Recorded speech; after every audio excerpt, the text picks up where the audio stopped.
Sharon van Rovendal is here competing today as the swimmers now being introduced to the crowd. Also here is my co-commentator, open water swimming expert and international swimming Hall of Famer, Colin Hill. Colin, what are your early thoughts as the women make their way to the start podium?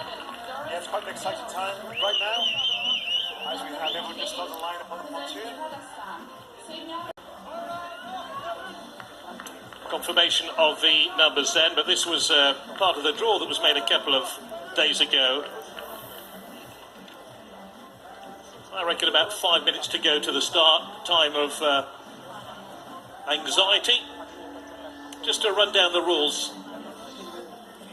Yes, right now we have the referees there, they're just watching the swimmers. The referees make sure that all the swimmers are ready for the events, and they have a series of flags to signal to each other. And then once the swimmers start, then they'll be followed around the course by the referee boats. You'll see them in the background for most of the race, looking over the swimmers. What are they mainly looking for, Colin? What they want to do is they want to see that it's a clean race, that the swimmers aren't being stopped from doing what they need to do. There he is.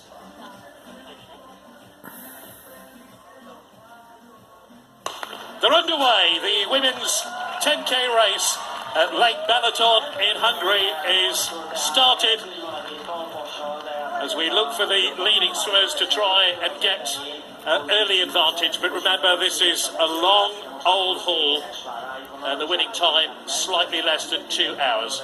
Now, it might have surprised a few viewers there to see some people jumping in at the start. It's not because they can't start, it's because literally they're taking their time, they get in the water, and they go straight into the slipstream. Early leader is Paula Ruiz from Spain. Came first in the Len Cup a couple of weeks ago. That's Anna Olas from Hungary. It's a beautiful day today. The official water temperature is 22 degrees. I was speaking to Anna early on. She enjoys skiing quite a lot and travelling.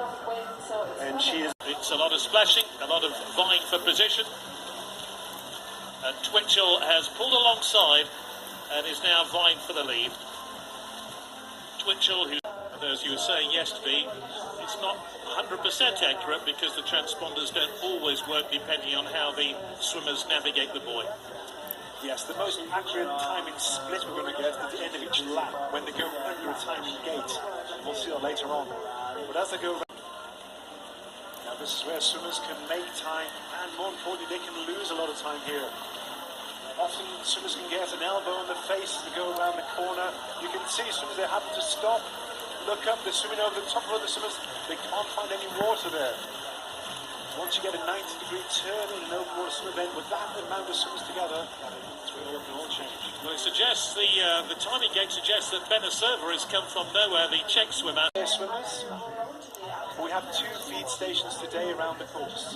When we talk about feed stations, they're not taking on actual food. It's not normally gels, isn't it? There's no fish and chips involved whatsoever. This is, it's very much liquid drink with any gels put inside the liquid drink. That looks like absolute mayhem down there at the buoy. Yeah, and the good swimmers are going to want to pick up the pace a bit and get that pack a bit thinner, I'm sure. There we have the coaches on the feed station. It looks more like fishing rods, doesn't it? But they are actually feeding these swimmers as they go past. Yeah, you can see the national flags on the end of the feed poles there. You can see some swimmers stopping. It's a quick drink. They ditch the bottle and on they go. Drinks normally take about 1 to 2 seconds maximum. They don't want to waste any time. They don't want to slip down the pack. But it's a warm day, the water isn't cold, so they do have to take on liquid throughout this 10k. Looks like Rebecca has picked up the pace again in the yellow cap. And you can see how spread out it's got. What happened there was some of the swimmers went to the feed station, but other swimmers used that to their advantage and tried to get to the front.